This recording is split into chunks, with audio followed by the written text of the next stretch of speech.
siang Bapak. Ya, selamat siang Pak Marco. Bagaimana keadaannya Pak? Ya, puji Tuhan sehat. Kabar Bapak bagaimana Pak? Puji Tuhan, saya juga sehat Bapak. Iya Pak, ada yang bisa saya bantu Pak? Iya Pak, terima kasih Pak. Saya ingin menanyakan tentang terkait pengambilan keputusan yang pernah Bapak buat di sekolah terkait tugas saya Pak sebagai guru penggerak. Iya Pak. Yang pertama Pak, selama ini bagaimana Anda dapat Bapak mengidentifikasi kasus-kasus yang merupakan dilema etika atau bujukan moral Pak? Baik Sekolah Pak. kita ini Pak. Iya Pak. Tentu saya pikir di setiap institusi ataupun sekolah pasti mengalami kasus ataupun masalah Pak ya. Jadi kita sebagai pimpinan di sekolah ini tentu akan melihat bagaimana kasus-kasus yang terjadi di sekolah ini, dan tentu juga bisa kita identifikasi ataupun pilah-pilah mana yang termasuk kasus-kasus dilema yang harus kita putuskan Pak, sekalipun itu dilematis seperti itu Pak. Iya, terima kasih Pak. Kemudian Pak, selama ini bagaimana Bapak menjalankan pengambilan keputusan di sekolah Bapak? Ya, tentu dalam mengambil setiap keputusan kita melihat pokok persoalannya seperti apa ya. Tentu ada tahapannya ya. Ketika itu sangat urgen dan memang kita bawakan dalam rapat ya untuk meminta tanggapan ataupun saran dari Bapak Ibu guru untuk kita putuskan. Karena seperti itu Pak. Iya, artinya untuk kasus-kasus di mana ada dua kepentingan yang sama-sama benar atau sama-sama mengandung nilai kebajikan, itu yang bagaimana nanti Pak? Iya, itu sering terjadi Pak ya. Artinya dua pokok persoalan ini kalau kita kaji sama-sama benar ya, tapi mau tak mau kita harus mengambil suatu keputusan. Nah, itu pernah kita alami dan boleh saya katakan sering ya. Kemarin waktu kelas 9 di semester genap, ada siswa kita itu Pak sudah membuat surat perjanjian sampai pertama, kedua, ketiga. Biasanya kan itu kan Pak tahapannya SP1. iya, dan di ketiga kan biasanya itu sudah pakai materai, ditandatangani oleh orang tua di hadapan wali kepala sekolah ya, wali kelas. Dan ketika itu Bapak Ibu guru ya membawa, setelah perjanjian ketiga anak ini berulah lagi ya, merokok ya, bahkan cabut. Tapi kalau kita lihat aturannya memang si anak ini sudah harus menerima konsekuensinya karena sudah pakai materai di hadapan oleh orang tua. Tapi kita kan melihat ya si anak ini udah kelas 9 di semester genap, artinya beberapa tahap lagi dia akan finish ya ujian akhir sekolah untuk melanjut ke SMA. Kalau misalnya kita berhentikan ya, coba misalnya Bapak bayangkan dia di semester genap, kita berhentikan, kemana lagi dia mau pindah ya, artinya sekolahnya kan akan berhenti ya, akan mengulang 1 tahun lagi. Jadi tentu dilema, di satu sisi aturan dia harus keluar, tapi kalau kita lihat keberpihakan kita kepada siswa, masa depan dia, kita kan berharap anak ini akan berubah. Jadi kita rapatkan, kita meyakinkan bahwa anak ini biarlah kita kasih kesempatan, dan puji Tuhan sampai ujian akhir si anak ini bisa berubah Pak, dan sudah lulus dari sekolah kita ini. Keberpihakan pada murid tetap paling utama ya Pak. Nah, kemudian langkah-langkah atau prosedur seperti apa yang bisa Bapak lakukan selama ini? Iya, itu tadi kan kita identifikasi masalahnya. Iya. Artinya kalau di tataran Bapak Ibu guru ya diselesaikan di sana, wali kelas atau sampai PKS. Ya, tapi kalau sudah sangat urgen, misalnya kita bawakan dalam rapat lengkap Bapak Ibu guru, pegawai tata usaha. Bahkan bila perlu kita hadirkan orang tua sehingga semua mengetahui masalah ini, dan kita harapkan ada perhatian khusus ya lewat pertemuan seperti yang sudah kita lakukan Pak. Iya, jadi semua keluarga besar ataupun warga sekolah tahu ya Pak ya? Iya. Terbuka semua ya Iya. Pak. Nah kemudian Pak, hal-hal apa saja yang selama ini Anda atau Bapak anggap efektif dalam pengambilan keputusan pada kasus-kasus dilema etika? Iya Pak, jadi yang pertama yang menurut kita kita lihat dulu persoalan masalah itu apa. Ya, jadi kita lihat dulu masalahnya seperti apa, kemudian penanganannya sudah sejauh mana, kemudian apa evaluasi dari penanganan pertama, seperti apa tindak lanjutnya, setelah tindak lanjuti seperti apa yang mau kita lakukan. Jadi ada tahapan-tahapannya, itu kira seperti itu, Pak. Ya Pak. Untuk selanjutnya, apakah Bapak memiliki sebuah tata cara atau jadwal tertentu dalam sebuah penyelesaian kasus dilema etika? Apakah Bapak langsung menyelesaikan di tempat atau memiliki sebuah jadwal untuk menyelesaikannya? Jadi Sebentar sedikit Pak. Iya. Bentuk atau prosedur seperti apa yang Bapak jalankan? Iya, Pak, jadi biasanya tergantung kepada masalah yang kita hadapi, itu kan tergantung situasional. Artinya melihat persoalannya, kalau persoalannya barangkali ya masih toleransi, ya lewat kita tegur, kita arahkan, mungkin tidak perlu kita bawakan dalam rapat, tidak perlu kita agendakan bersama wali guru. Tapi biasanya di sekolah ini juga kita buat itu rapat evaluasi mingguan, ya Bapak Ibu guru termasuk wali kelas menyampaikan apa persoalan-persoalan dihadapi dalam satu minggu itu. Ya, jadi ketika ada masalah yang sangat serius, ya tentu juga penanganan kita akan lebih serius, melibatkan seluruh warga sekolah.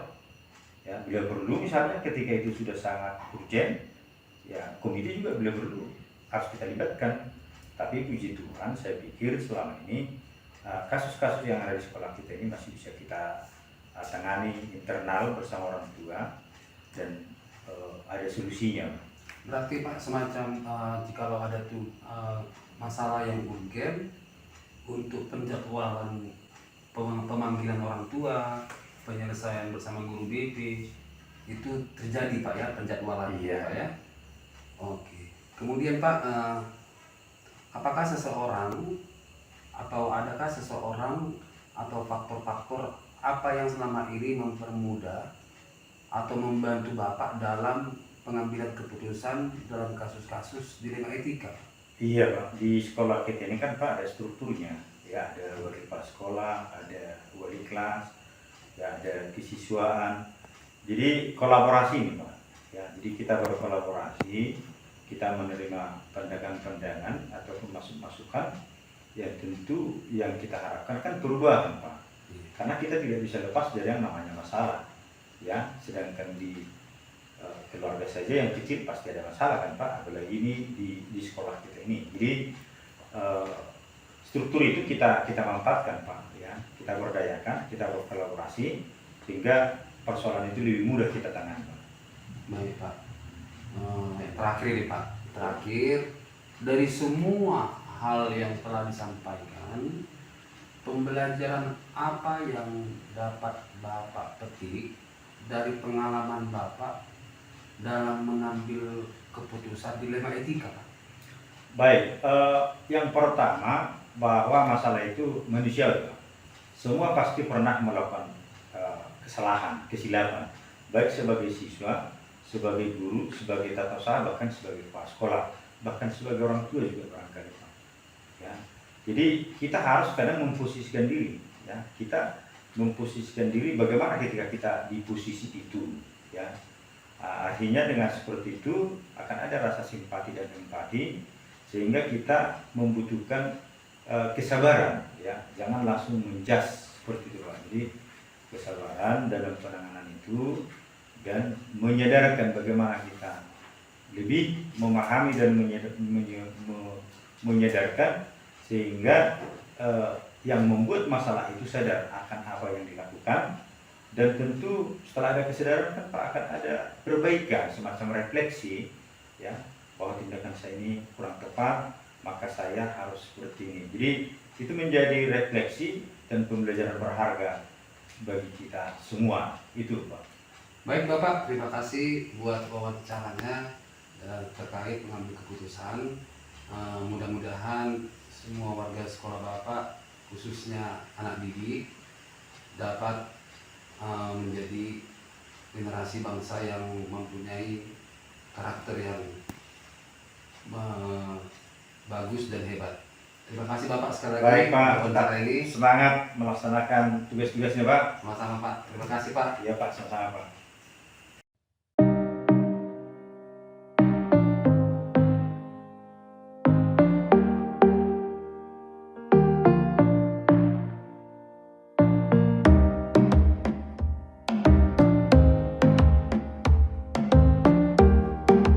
Ibu, Pagi Pak, silakan duduk Pak. terima kasih Bu. Bagaimana kabarnya Bu? Oh kabar saya alhamdulillah sehat Pak. Terima kasih buat kesempatan Ibu. Di sini saya datang mau wawancara Ibu terkait pengambilan keputusan. Nah, sudah bisa nanti kita berdiskusi tentang pengambilan keputusan yang Ibu pernah buat di sekolah kita ini.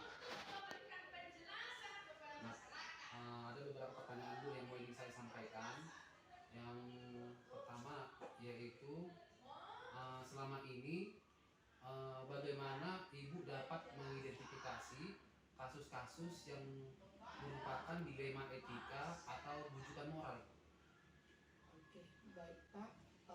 Mungkin selama ini cara saya mengidentifikasi sebuah dilema etika di sekolah saya Pak, biasanya hal yang saya lakukan itu adalah mencari dulu fakta-faktanya, fakta-fakta terkait dengan dilema etika tersebut.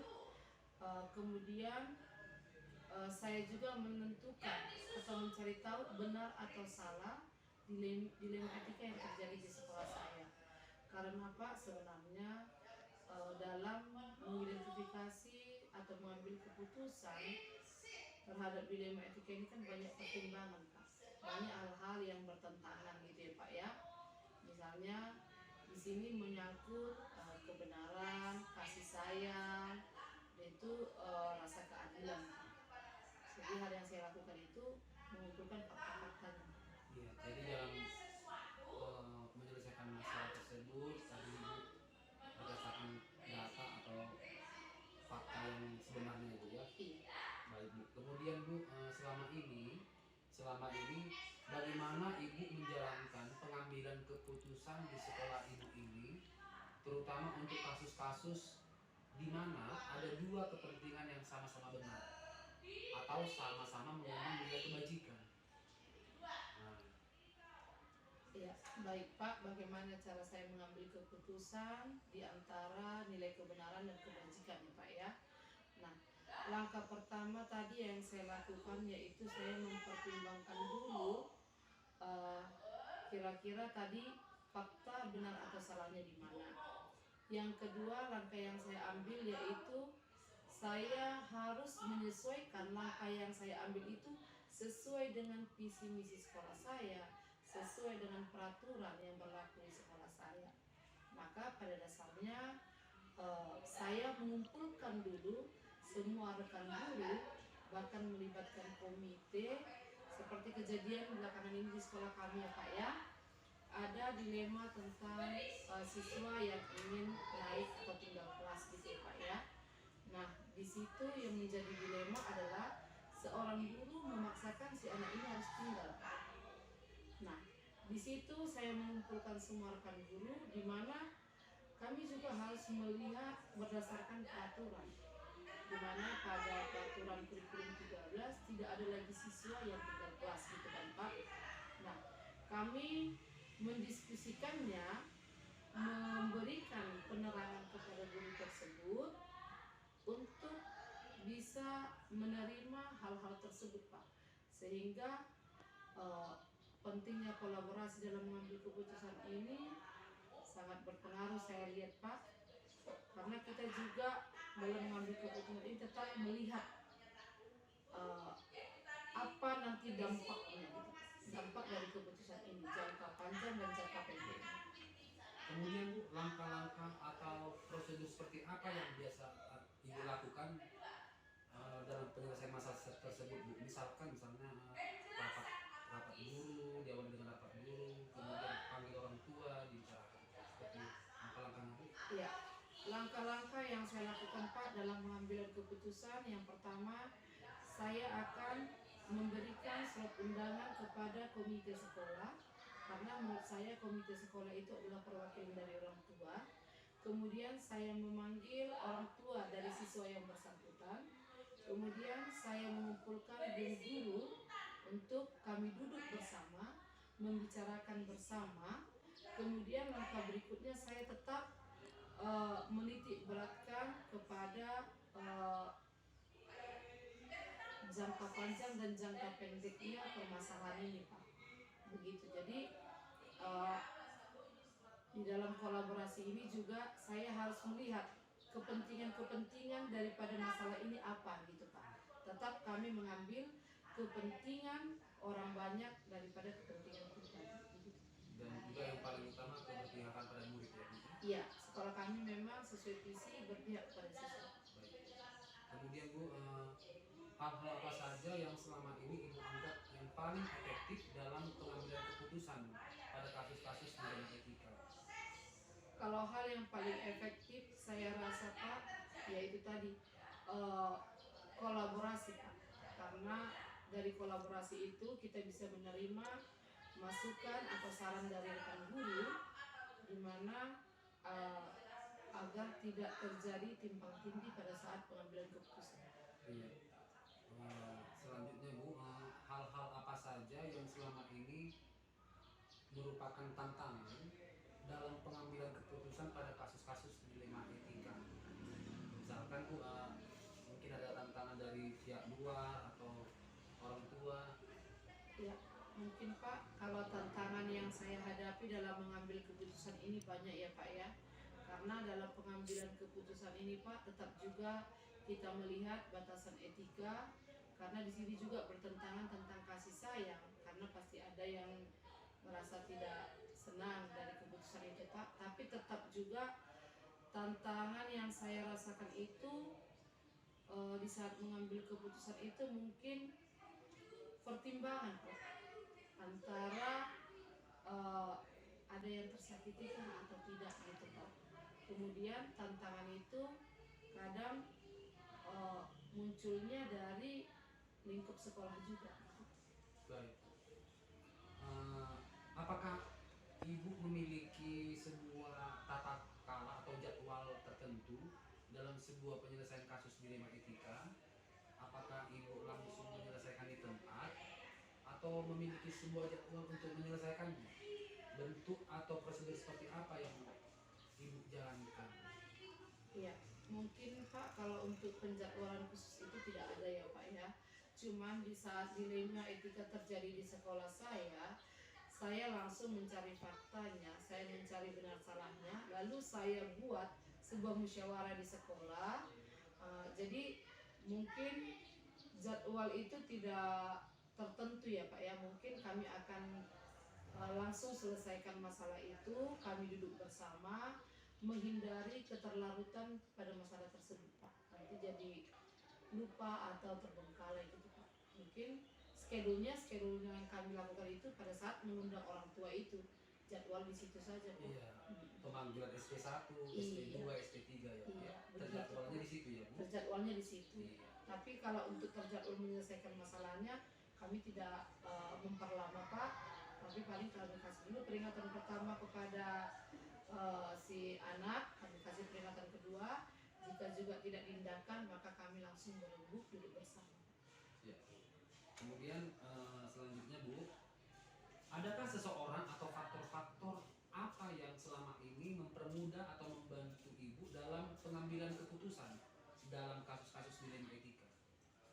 Jelas Pak, dalam pengambilan keputusan banyak faktor atau sumber yang membantu saya. Salah satunya itu Pak, ya rekan guru, teman guru, bahkan komite yang selama ini turut campur dalam sekolah kami. Ya, jadi peran warga sekolah sangat mendukung ya Bu, dalam penyelesaian satu masalah. Iya. Baik, terima kasih Bu. Kemudian yang terakhir ini Bu, dari semua hal yang telah Ibu sampaikan, pembelajaran apa yang dapat Ibu petik dari pengalaman Ibu tentang mengambil keputusan dilema etika? Oke Pak, pengalaman yang saya dapat Pak dari percakapan kita di siang hari ini Pak, bahwasannya pengambilan keputusan yang baik itu dilakukan secara musyawarah kolaborasi Pak, jangan berpihak pada satu orang saja Pak, agar hasil yang disepakati pun sesuai dengan etikanya Pak. Biar semua merasakan kebahagiaan haknya, terutama keberpihakan pada murid ya. Iya, tidak ada lagi yang tersakiti Pak, karena keputusan diambil secara bersama. Baik Ibu, terima kasih buat wawancara kali ini. Besar harapan kita bersama semua peserta didik tidak mempunyai masalah, dan kalaupun ada masalah